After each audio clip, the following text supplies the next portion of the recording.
Tambay dyan kuya, bawal magtambay. Sir, pasensya po sir. Wala po akong uwian sir. Hindi ko po dito magano sir. Kahit dito lang ako matulog sir. Bawal dito magtambay kuya, bawal magtambay dito. Taga saan ka ba? Ano sir, yan lang sa ano sir, sa Malate po sir. Tapos Tagalog ako sir, sa Mindanao ako sir. Saan sa Mindanao? Sa Lapitan sir. Kapitan, ba't andito ka? Ano bang nangyari sa'yo? Tanggal kasi ako sa trabaho sir. Kasi nalit kasi ako kanina sir. Tapos yun sir, tinanggal ako sir. Galing boys na.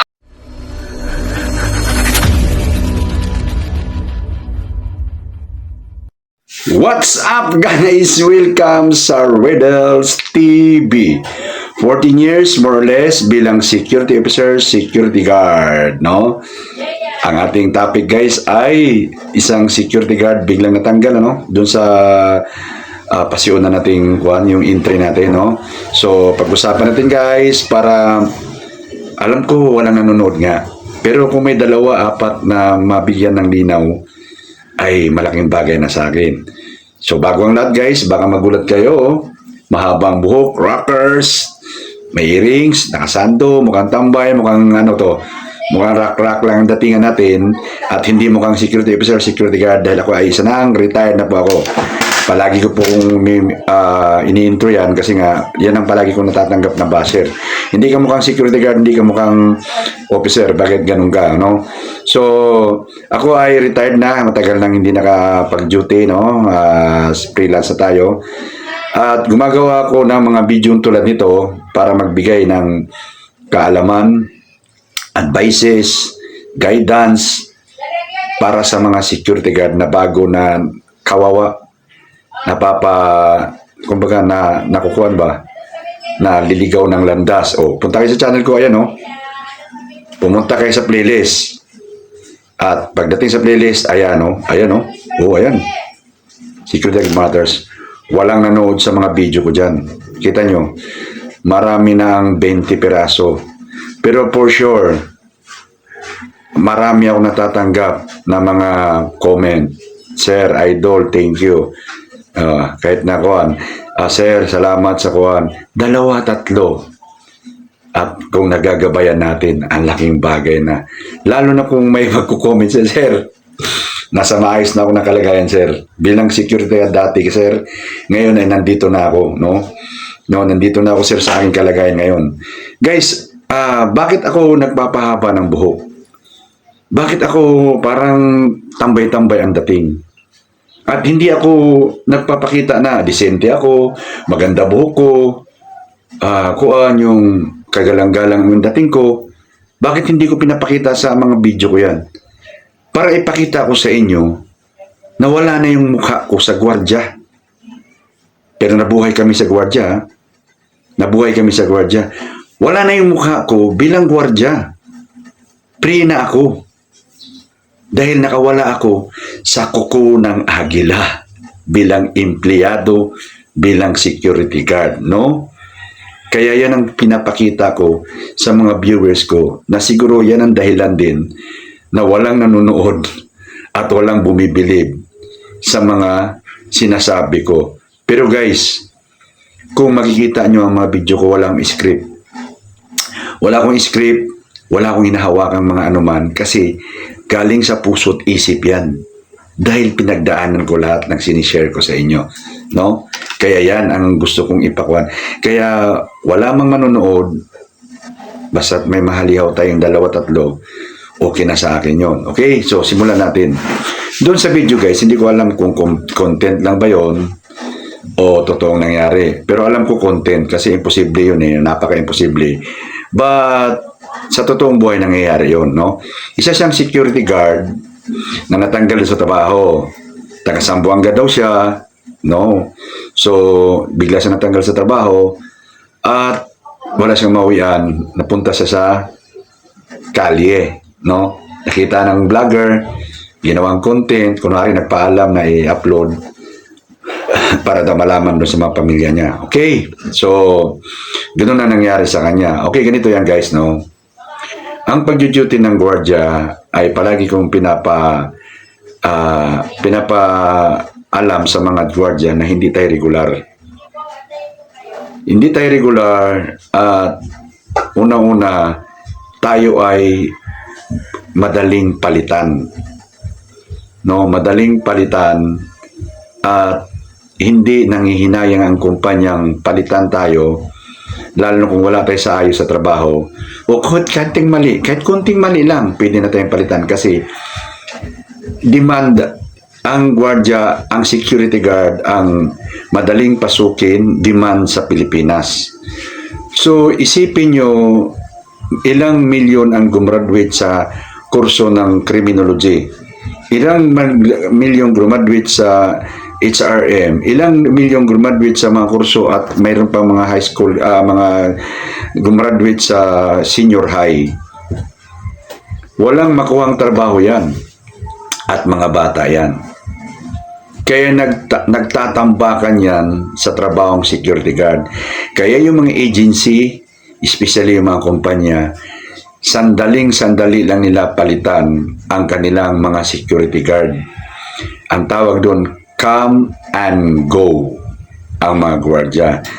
Kaya ako, sinasabi ko sa inyo, habang bata kayo, habang demand kayo, marunong kayong magpahalaga at magkaroon ng tinatawag na planning in the future. O, ikukwento ko sa inyo nung ako nag-security guard, akala ko ay tuloy-tuloy na ba yung trabaho na, tanggap na ako. Kasi bata ako dati, wala akong kalamalam at galing kami ng probinsya. So, kasasama ko lang ng misis ko. So, nung nagtrabaho na ako sa isang mall, na malaking mall yun, dollars ang gamit, 12-12 ako dun guys, 12-12 ito. So, malaki na yun ang sweldo talaga dati. Malaki kasi ang gwardiya, tuloy-tuloy ang duty, 12-12. Ngayon, itong misis ko, bata pa rin. Bata siya ba? Bata din siya. At hanggang ngayon naman, hindi talaga siya marunong sa pera. Yung misis ko, magastos talaga siya. So, hindi siya marunong sa pera. So, noong panahon, bata siya. Ako naman, bata din ako. Binibigay ko sa kanya lahat ng sahod ko. 12-12 ako guys, hindi ko na nakikita yung mukha ng araw. Minsan nga, nag-half day ako. Tuwang-tuwa ako sa araw kahit ang init-init. Kasi bakit? Pagpasok ko doon sa trabaho ko, mula umaga, nagsisimula kami siyempre, may guard mounting pa. So, alas 7 ang duty namin. Uuwi ako na alas 7. So, wala pang araw pagpasok ko sa trabaho ko. Alas 6:30, pasok na kami kasi may guard mounting pa. So, wala pang araw. Pag uwi ko, wala ng araw. Ilang taon yun, tagal nun. So, doon sa misis ko, binibigay ko lahat. Kaso lang yung misis ko, hindi talaga marunong sa pera. So, malaki na nga sinisweldo ko, wala siyang naitatabi. May utang pa sa tindahan. Kaya doon pa kami nag-aaway. Sabi ko, hindi ko pa alam dati na ang gwardiya pala ay natatanggal, na RTO, na basta-basta natatanggal, ganun. Kasi ako guys, matasabi kong first class applicant ako. Hindi ako basta-basta sasayangin ng agency at saka ng kumpanya. Kasi una-una, may tangkad din ako eh. May katawan din ako, puryausog. At may pinag-aralan ako, college graduate ako. Kaya bawat apply ko, first class ako. Hindi ako tinatanggihan ng mga ina-applyan ko. Kaso lang, yung tumatanda na ako, hindi natin pag-usapan yon. So yun ang nangyari. So ito na. Eto na nga, nabulilyaso na nga ako. Sa sobrang antok ko guys, na-assign ako dun sa tawag dyan, yung warehouse. Pag-assign ko sa warehouse, nakaupo ang ganun. Ang lamig. Tapos diba, 12-12, grabe. Talagang split seconds lang guys, napapikit akong ganun. Biglang dumaan ngayon yung general manager. Talagang sigaw agad. Tulagdan! Ganon agad. Ang laki pa naman ng general manager babae. Nag-ikot siya, na-timingan talaga ako. Hindi naman ako tinanggal, nilipat lang ako sa yung pinaka-warehouse nila na sobrang init ba doon. Kasi lang hindi ko nagustuhan yung area. So anyway, yun. So, natigil ako sa trabaho bigla. Pagkatigil sa trabaho bigla, may utang yung misis ko, wala siyang ipon, at ako ay wala ng trabaho. Alam mo guys, madaling sabihin na wala tayong pinakasalang pwesto, di lipat tayo sa ibang pwesto. Kaso lang may proseso yun. Mag-a-apply ka ulit, magbubuo ka ng tawag dyan, requirements, tapos mag-a-apply ka ulit. Proseso yun at kailangan ng pera. So inisip ko, nangungupahan kami noon, wala kaming ipon, at yung huli kong sahod, mura pa kasi dati barko eh. Yun yung ginamit ko sa pag-uwi namin sa Bohol. Taga Bohol kasi ako guys eh. Kasi kung maubos na yung last sahod ko, sino nang sasalo sa amin? Dalawa kami. Nagbubuntis na yung misis ko nung panahon na yun. Buntis na yung misis ko. Natakot ako guys. Kasi sino bang magsasabi na makakapasok ako agad sa trabaho? Di ba? Paano kung walang bakante? At hindi ko pa alam ang kalakaran dati kasi bata nga ako eh. Hindi ko alam ang kalakaran dati kung ganito, ganun, mga diskartihan. Bata nga ako eh. Bata din yung misis ko. Kaya napauwi kami bigla sa Bohol. Ginamit ko yung huli kong sweldo, namasahe ako, at sa balutan kami, uwi ako ng Bohol. Mabuti na lang panahon na yon ay bata-bata pa yung mga magulang ko, may nauwian pa ako, no?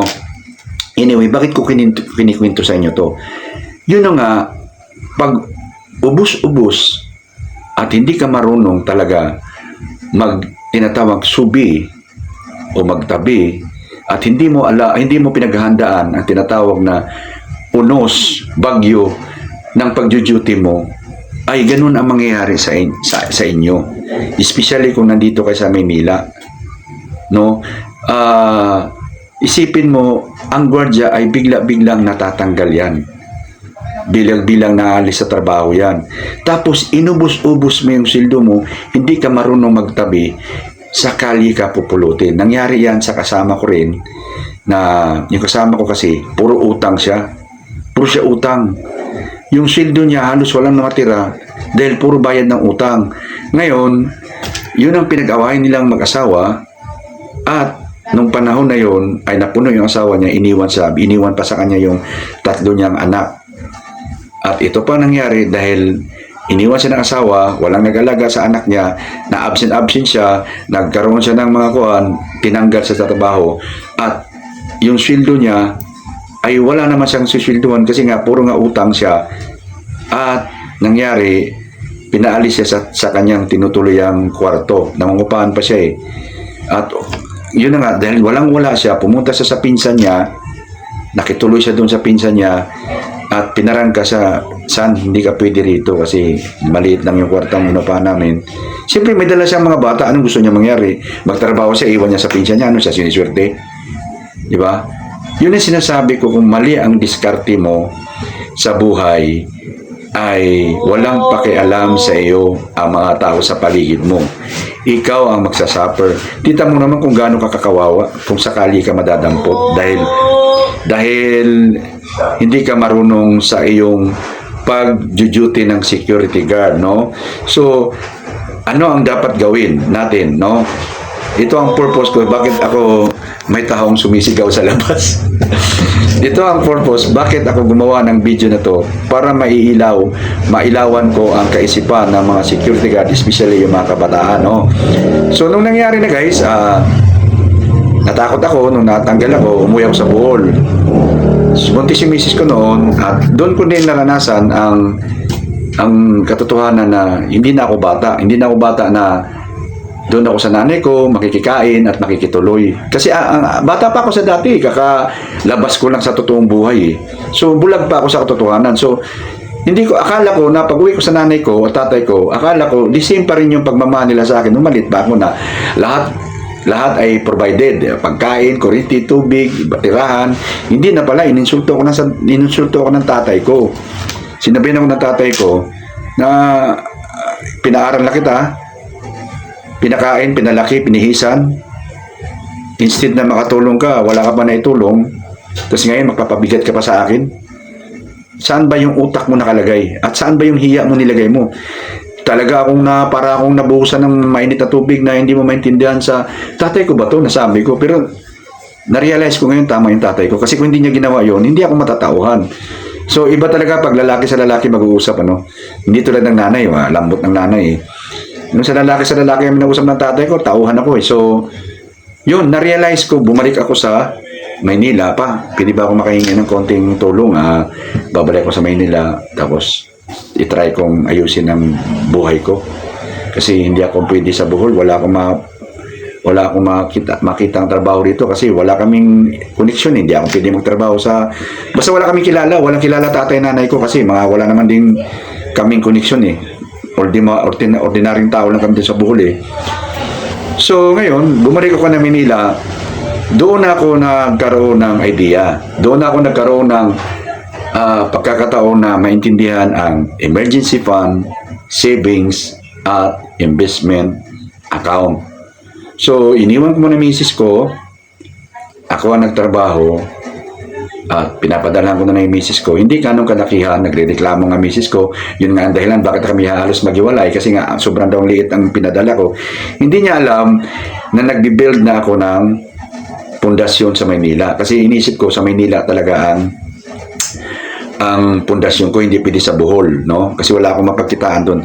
Nag-build ako ng pundasyon sa Maynila, nagpundasyon ako rito, yun na nga, inalagaan ko na yung kita ko at hindi na ako nagkumpiyansa dahil alam ko na ang takbo na natatanggal ang gwardiya bigla-bigla at yun na nga, doon na rin ako nagsimula na nakakuha ako ng sangla tira na bahay at yung supposed to binaupa sa bahay ko ay nilalagay ko sa investment fund ko. At yung emergency fund, nag-loan ako ng SS, nilagay ko sa emergency fund ko. At yun na, mga siguro 2 taon yun bayaran, eh. Yun, hindi ko ginalaw yun kasi emergency fund yun in case na magkaroon. At mayroon akong tirahan. At dahan-dahan kong binabawasan yung aking sweldo na natira kasi hindi naman malaking bawas sa SS, eh, para sa savings fund. So, nung nagkaroon na ako ng tinatawag na pundasyon, kinuha ko na yung misis ko, pati yung anak ko, dinala ko na sa Maynila. No? Yun ang ginawa ko para hindi na ako mangamba. At alam ko na ang gwardiya ay natatanggal talaga. Naintindihan ko na yung salitang wala tayong pinakasalang pwesto. No? Regular tayo sa agency but hindi sa kumpanya. At alam ko na ang gwardiya ay bigla-biglang natatanggal. Kaya, anumang mangyari ay dapat mayroon kang tinatawag na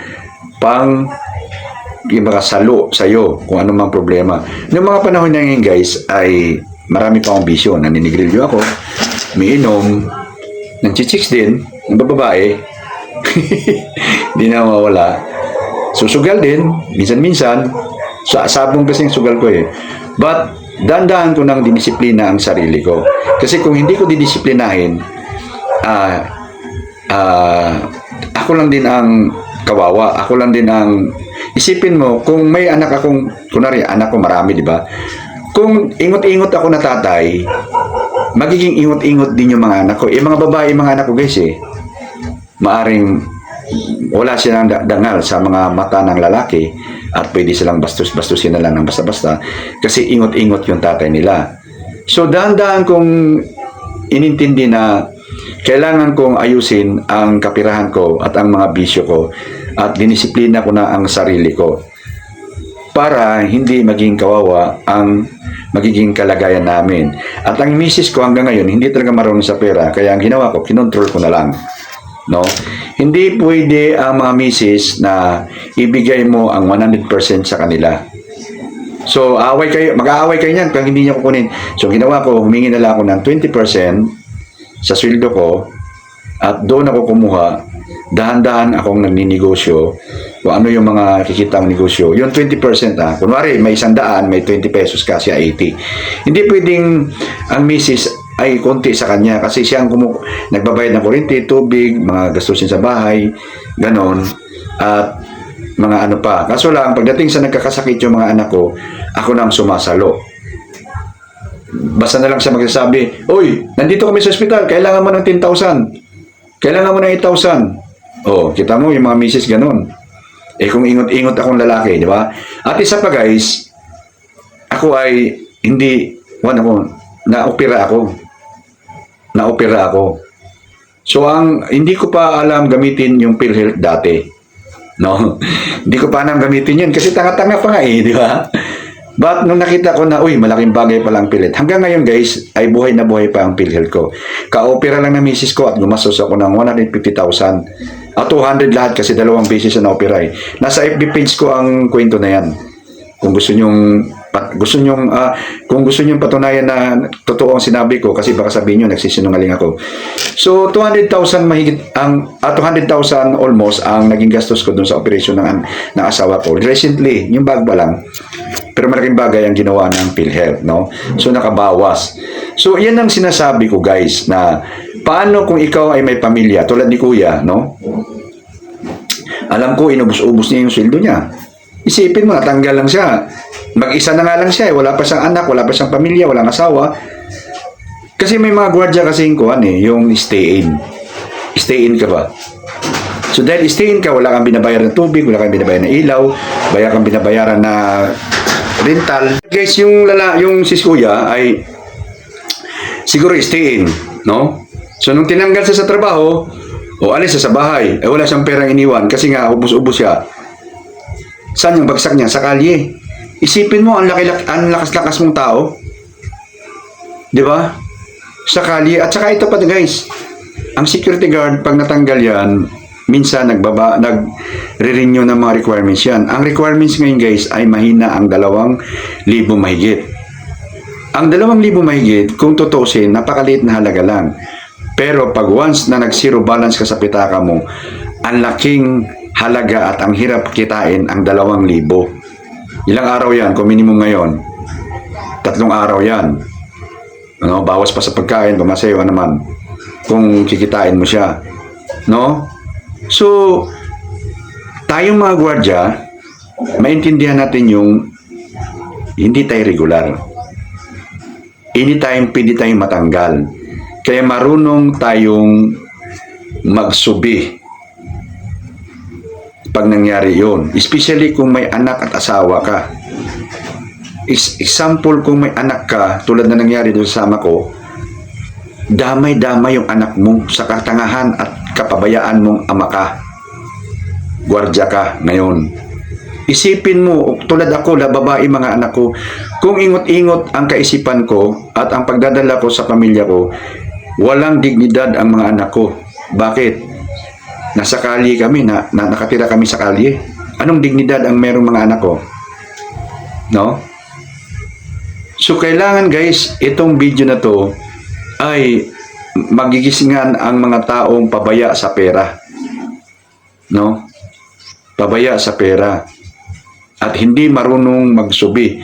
At ikaw, gwardya ngayon, kung hindi ka marunong humawak ng sweldo mo, hanggang sa pagtanda mo, hanggang halos ugod-ugod ka na, at may nakikita ako dyan sa kalye, sa mga ibang kumpanya, na ang kanilang gwardya, halata mong ugod-ugod na, pinagtsatsagaan lang nila para lang siguro matulungan yung tao.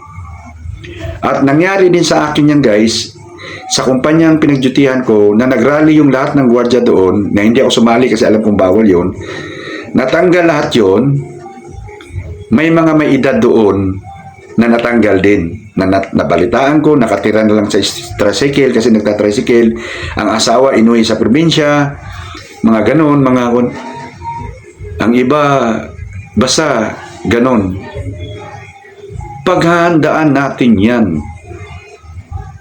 At ako guys, nung panahon na nag-duty ako, ay sinisituit ko na mayroon akong panglaban na mawala ng trabaho. Minsan, natanggal ako ng trabaho, nagtinda ako ng balot. Nagtaksi ako. Nagpadyak ako. Nandyan yan sa mga video ko. Inilatag ko. Nagpadyak ako guys. At naging operator ako ng padyak kadala sa katagalan. Nagkaroon ako ng padyak na amigos, siguro 20 pirasong padyak. Sa akin nagbaboundary. Yun ang negosyo ko dati, no? So, ibang usapan na yun. So, yun sinasabi ko na dapat mayroon kang tinatawag na backup. In case na kasi gwardya ka eh. Gwardya lang tayo. Anytime pwede tayong matanggal. May backup ka. No? Natanggal ako, nag-jeep ako. Nag-driver ako ng jeep. No? Naglako ako ng ice candy. Nagtinda ako ng fishball. Hindi ako nahiya. O ngayon, anong maging resulta? Early in my 40s, nag-retired ako. At ngayon guys, ay wala akong trabaho. Wala akong trabaho. Pansinin mo yung FB page ko, dalawin nyo. Nandun yung activities ko. Laro basketball, outing, kuwan, upo lang, chill-chill lang, ayan, haba-haba buhok. Hindi ko pinagyayabang sa inyo to para sabihin nyo na ang yabang mo naman, hindi. Pinapakita ko to na yung tamang discarding ginawa ko, nagresulta sa akin ng maaga. Early 40s, hindi na nga maaga yun. Early 40s, hindi na maaga yun. Eh kung kayo napanood nyo to, early of your 30s, magawa nyo. Di ang sarap ng buhay. Diba? Hindi yung nakita, hindi ko sinabing masama yung nagjo-duty ka hanggang pagtanda. Wow naman, hanggang sa pagtanda, nagjo-duty ka. At alam ko yung duty ng security guard, napaka-stressful. Sabi ko nga sa inyo, hindi ko na nakikita yung araw nung nag-duty ako dun sa mall na sinabi ko. Hindi ko na nakita yung araw. Tuwang-tuwa ako nung nakita ko yung araw. Di ba? Yan ang magiging resulta mo pag mali ang discarding gagawin mo. Hanggang sa pagtanda mo, mag-duty ka. Hanggang ugod-ugod ka na, mag-duty ka. At ang ito pa masama, yung naging SIC mo, OIC mo, commander mo, at yung boss mo, ay bata na. Kasing edad na ng apo mo. Kasing edad na ng anak mo. Minsan ako na-sign sa bangko na yung assistant admin namin ay kasing edad ng anak ko. At pinagalitan ako. Dahil mali yung nagawa kong, basta may nagawa akong mali, ininsulto ako eh. Doon ako sabi ko, anak ng putik ka. Oh. Kaya nung kuhan, isa yun sa dahilan na kuhan eh, kumbaga pinaghandaan ko na pag-retire ko nito. O ngayon, wala nang sisigaw sa akin ngayon. Sa basketball, naglalaro kami, may nakalaro akong engineer, kalaro akong police, teacher, may kalaro akong ganito, mga posisyon, accountant.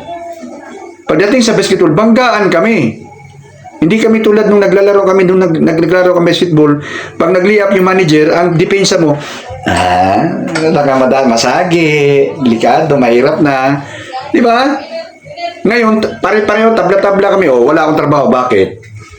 Hindi mo ako pinapakain, hindi mo ako pinapasweldo. O, di ba?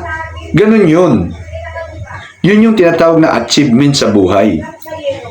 Hindi yung sasabihin mo sa akin na yabang-yabang mo, wala ka naman trabaho. Kuhan ka naman, tambay ka naman. Tambay, pero hindi gutom. Diba? Yun. Ito yung tema ng video na to, na wag mong pabayaan ang iyong sweldo na maubos na lang at pagdating sa dulo ng buhay mo or sa bigla ka natanggal, tulad ni Kuya, sa kalye siya dinampot. Malamang stayin siya, pagkatanggal niya, layas ka na sa pinagjutihan mo, wala ka na matuluyan. Stayin ka, wala kang binabayaran tubig, ilaw, may sweldo ka pa, nag-ipon ka, naghanap ka ng bahay na mabilhan mo, nag-ipon ka kahit sa squatter, mayroon naman yata ang bahay ngayon na 200,000, mag-ipon ka ng 200,000, bilhin mo yon, pag hindi mo pa kayang tirahan, paupahan mo. Di may income ka na. At at the same time, pagka may kapera ka na ulit, tayuan mo second floor, third floor, yung isang kwarto, standby mo doon para kung ano man, yun ang uwian mo. At yung dalawang kwarto, yun yung paupahan mo. O di ba? Maganda ang diskarte mo.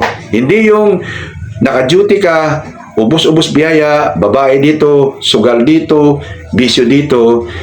Nung natanggal ka, nakanganga ka doon sa kalye, napaawa epek ka. Sinong gagong aawa-awa sa'yo dyan? Walang pakialam ang mga tao sa'yo.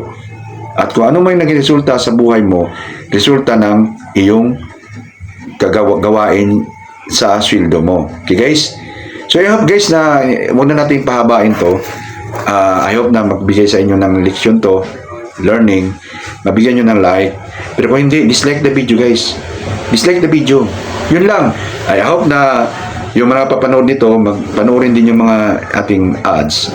Paano, no? Mabigyan niyo ako ng pagkakataong kumita ng isang askape at isang asukal. Hindi pa talaga ako nakakatikim kasi 2-3 lang nanonood sa mga video ko, 4-5 ganun.